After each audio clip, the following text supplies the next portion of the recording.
If your e-commerce brand has an Instagram account, your link in bio may be actually costing you thousands of missed sales and missed opportunities to actually collect email addresses for your marketing funnel. So what I mean by this is if you have a website as your CTA for your bio, where you kind of direct customers to your social media, this type of bio actually experiences 57 less engagement. So what I'm kind of explaining here is this video is just going to give you an idea as to why this is a problem and a couple of action steps and ideas on how you can actually monetize your social media. So kind of explaining how you can actually drive engagement from your socials, how you can increase your purchase rate from your DMs, and how you can capture email addresses inside your DMs.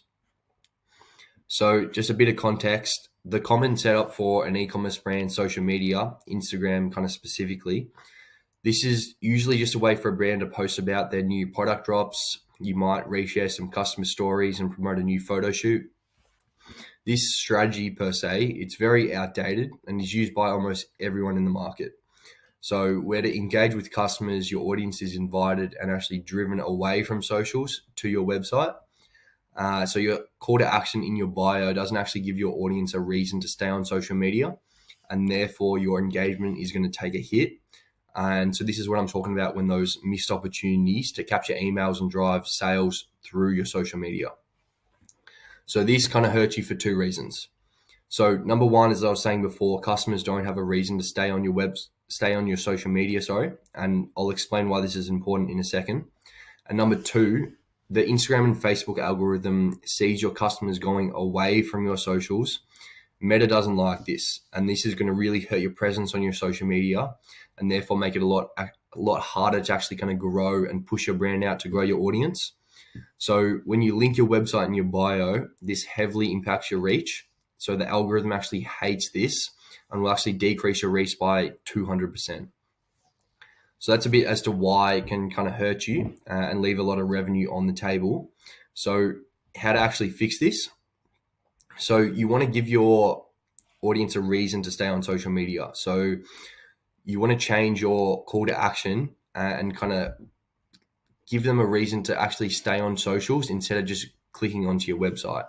So what this looks like is when you give them a reason to stay on your social media, you can actually drive sales inside the platform and increase your purchase rate from social media by up to 30%. You can then also capture those email addresses I was talking about through a kind of value exchange, which I'll talk about in a sec. And then lastly, your socials get boosted by the algorithm as you're keeping customers on the platform, which will drastically increase your reach. And this strategy is all without spending another dollar on advertising. So it's all organically, and it's just making a few tweaks to your socials. So specifically, what you can change is switching your bio's call to action. So you may want to invite your audience to engage with you in a very low commitment way, where they can be invited to DM you a specific word, where they can receive a discount, maybe early access to a new drop, enter a giveaway, take a quiz, something like that. So instead of pushing them away from your socials to your website, you actually want to keep them on Instagram or Messenger. So why kind of would you want to do this? So reiterating the 2 points I said before, so Meta will reward your account for keeping users on your website and push your account out further, which will improve your reach and engagement. And then secondly, you can initiate marketing flows with DM automation inside your social media, which will then allow you to drive those sales inside the DMs as well as capture those email addresses.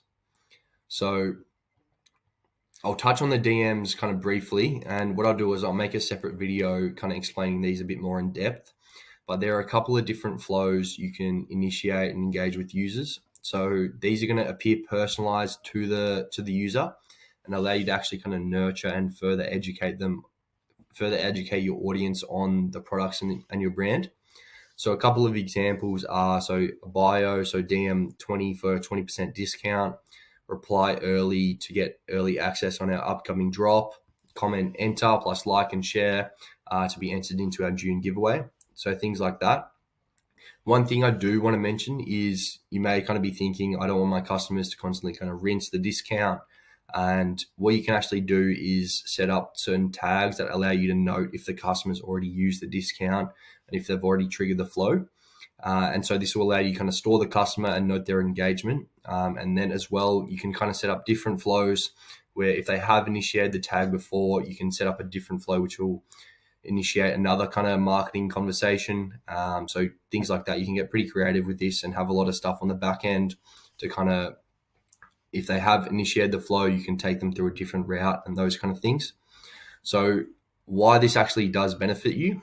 So when you have these CTAs and flows set up inside your socials, you can then actually educate your audience about the products and brand updates, provide a value exchange, and collect those email addresses to add to your marketing funnel. And then you can invite customers to purchase directly inside the DMs, which is going to be the biggest benefit for you. So that's kind of the wrap up there. Just a bit of insight into firstly as to why your link in bio is hurting you, and then a couple of action steps to actually fix this and how changing your bio's call to action will actually benefit and drastically improve your e-commerce brand. So if it was a good watch, you can check out my other videos on automating your CS systems. I'll be making another video on what I was saying before about those specific flows, and so you can kind of see how those kind of things work. So stay tuned for that. I hope this was valuable, and I'll see you in the next one. Cheers.